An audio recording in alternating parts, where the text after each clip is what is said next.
लोक जनशक्ति पार्टी में सियासी खींचतान जारी है। दिवंगत रामविलास पासवान की बनाई इस पार्टी में अपना हक जताने के लिए उनके बेटे चिराग पासवान और भाई पशुपति पारस आमने सामने हैं।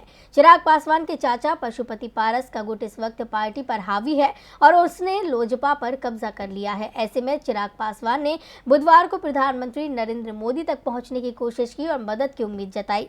इस दौरान क्या कहा चिराग ने, देखिए ये रिपोर्ट। लोक जनशक्ति पार्टी में कलह लगातार बढ़ रही है। चिराग बेसहारा होते हुए नजर आ रहे हैं। एक तो पार्टी उनके हाथ से जाती जा रही है और दूसरी तरफ पारिवारिक कलह भी नहीं सुलझ पा रही। आलम यह है कि चिराग कोर्ट तक पहुंच गए हैं। इसके साथ ही वे पीएम मोदी यानी उनके श्री राम तक पहुंचने की कोशिश कर रहे हैं। अपनी मुश्किलों को लेकर चिराग ने कहा है कि हनुमान का वध होने पर यदि राम चुप रहे तो ये ठीक नहीं है। उन्होंने कहा कि आज तक रामायण में देखा गया है कि हनुमान ने हर कदम पर भगवान राम का साथ दिया। हर कदम पर हनुमान भगवान राम के साथ चले और उसी तरह हर कदम पर उनकी पार्टी लोजपा हर छोटे बड़े फैसले पर नरेंद्र मोदी के साथ खड़ी रही।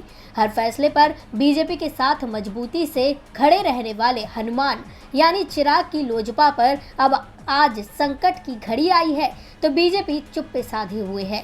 चिराग ने कहा कि उम्मीद थी कि राम हस्तक्षेप करेंगे और किसी तरह इस विवाद को सुलझाने की कोशिश करेंगे, लेकिन बीजेपी की चुप्पी ने मुझे दुखी जरूर किया है। फिर भी मैं कहूंगा कि मुझे पीएम पर पूरा भरोसा है कि बीजेपी हस्तक्षेप करेगी और मामले को सुलझाएगी।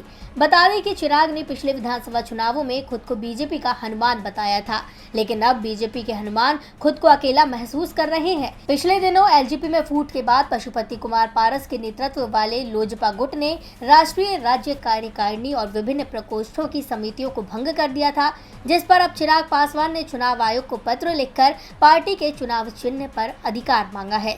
देखना दिलचस्प होगा कि खुद को हनुमान मानने वाले चिराग की उम्मीदें उनके भगवान पूरी करते हैं या नहीं। डीवी लाइव की रिपोर्ट।